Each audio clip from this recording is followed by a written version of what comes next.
This is the Patchwork Suite, where a single musical theme is the common thread in a season of variations. The heart of these variations is the theme we're listening to now, a poetic waltz by Enrique Granados.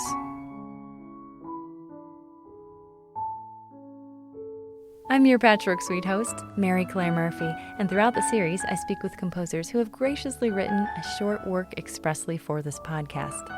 I've asked each composer to draw on both the Granados theme and on a textile they find meaningful.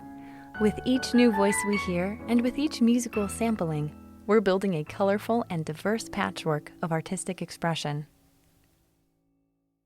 To the patchwork, we add a wool scarf, tasseled and loosely knit. We'll never fully know whose hands so lovingly knit it, but this is the textile that's woven into Michael Nicht's variation, Prayer. It's kind of got a brindle color to it, where you have different garnishes of brown, white, and gold. The shawl means a lot to me, especially now, because it was knitted by Christian women that I don't even know, and they were like praying for whoever was going to have that prayer shawl.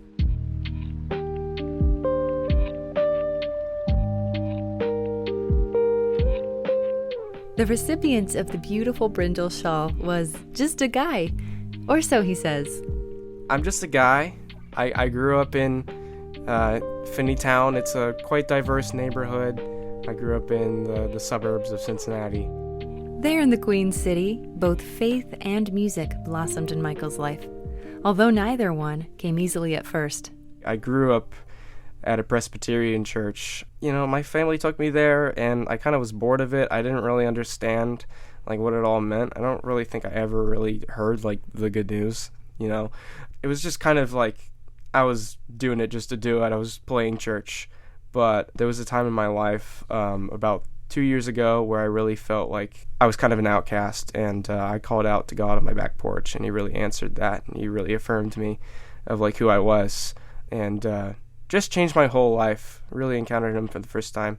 So now, from that, I've just been very deeply motivated to study the Bible, to really figure out what it really means, and to also just study, like, deep into theology and learn about, you know, church history and all that stuff.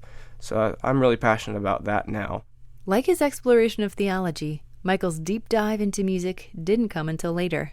So my interest in piano, it didn't show up, like, right away. I always had, like, those buds of creativity, but I guess it just kind of took, like, a little bit of life circumstances and just the things that I've been through to really, like, motivate me to be like, okay, this is actually it. Those circumstances were, in part, cultivated by Michael's family, especially his father, who had initially gone to college for percussion performance and had toured with a band of his own. But here's another, perhaps more surprising, circumstance that precipitated Michael's first piano lessons.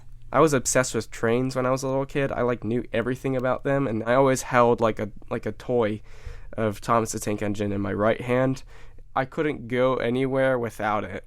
And, like, because I would always hold it in, like, my hand, I started to have delayed, like, motor development. And that was actually one of the motivations for my parents to get me to, like, do piano lessons, because they wanted to see me have my fingers, you know, like, moving and everything, and just kind of, like, speed up that development. By the time Michael got to high school, playing the piano had become more than an exercise in fine motor skills. It became an integral part of his life, which he then nurtured by attending a local school for creative and performing arts. He's now a piano student at Xavier University in Cincinnati. With piano as his primary instrument, Michael feels very at home composing for solo piano. He's constantly expanding his skill set by writing for a variety of ensembles, but it's the solo piano he chose for his Patchwork Suite variation to reflect on the nature of prayer.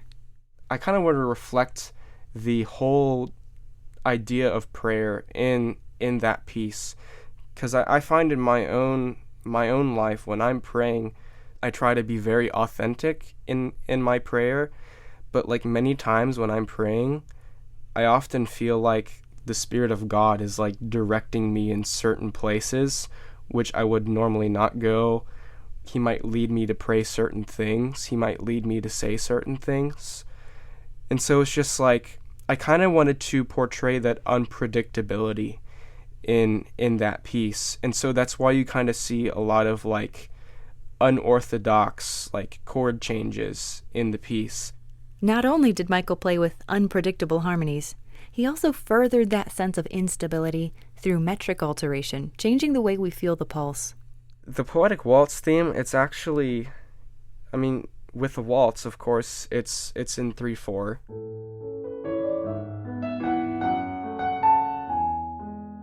Now for this variation, I decided to change the meter to 5/8.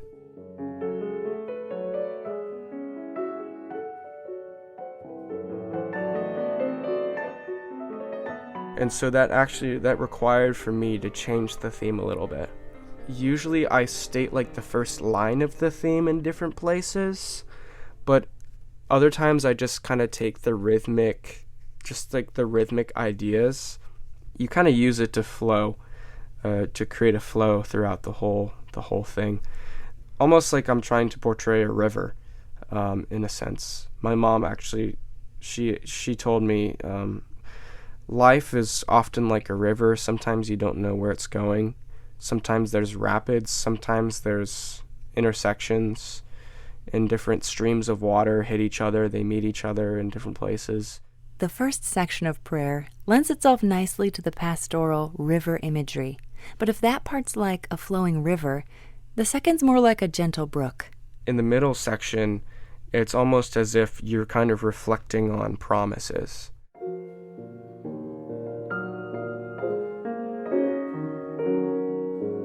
If you look in the Psalms, many times in the Psalms, it's just like, God, where are you? God, I'm dying, or God, I'm suffering, I'm in such pain.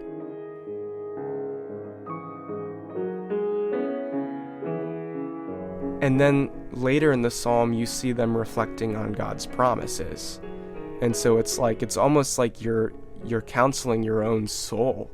From there, Michael's variation prayer keeps building and building until it can no longer be contained. In the final section, in the reprise, I think of just this anxiety that you didn't think was there, and it's growing and growing and growing, and you think it's fine, but it's not. And then you just break. You just break.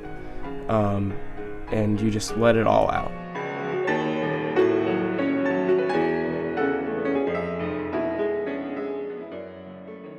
And then there's a little tag on the end, bringing the original waltz theme full circle and ending with a humorous twist.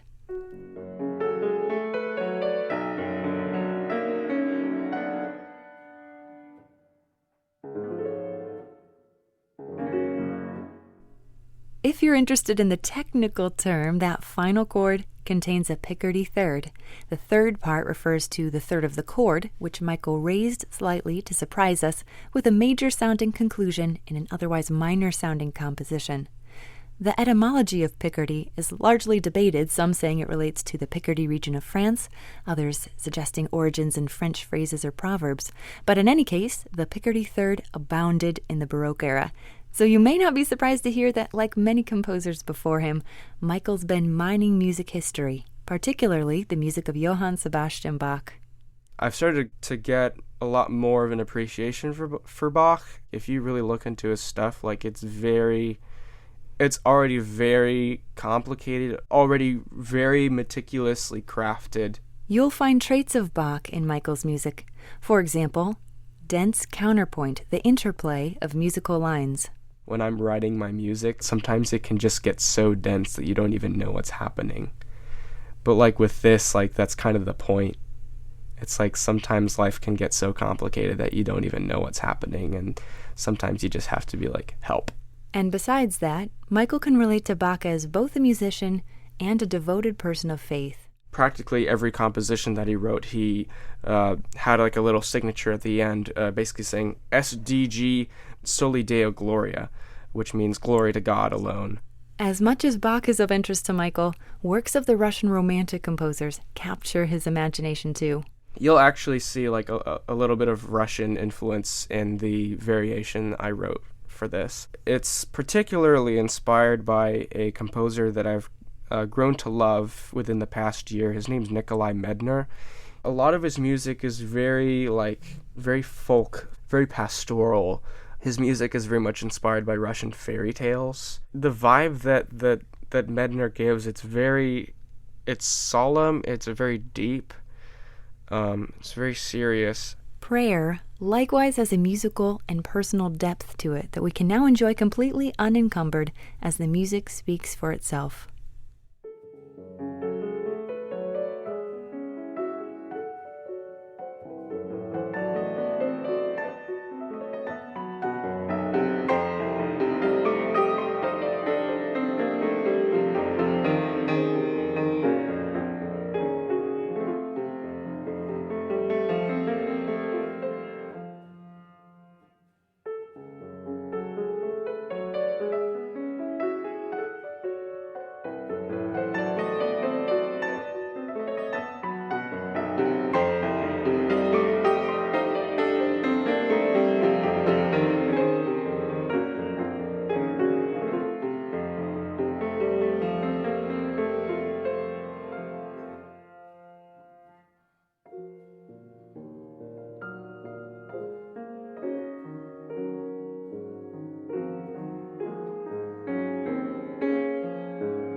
We've been listening to Prayer, composed and performed by Michael Nicht, who drew creative inspiration from a variety of sources, including his cherished Prayer Shawl, a poetic waltz by Enrique Granados, and works by some of his favorite classical composers. My sincere thanks to Michael for his contribution and conversation on the Patchwork Suite. To learn more about the podcast or revisit the original Granados theme, cue up the Patchwork Suite Episode 1 and find all subsequent episodes online at wgte.org.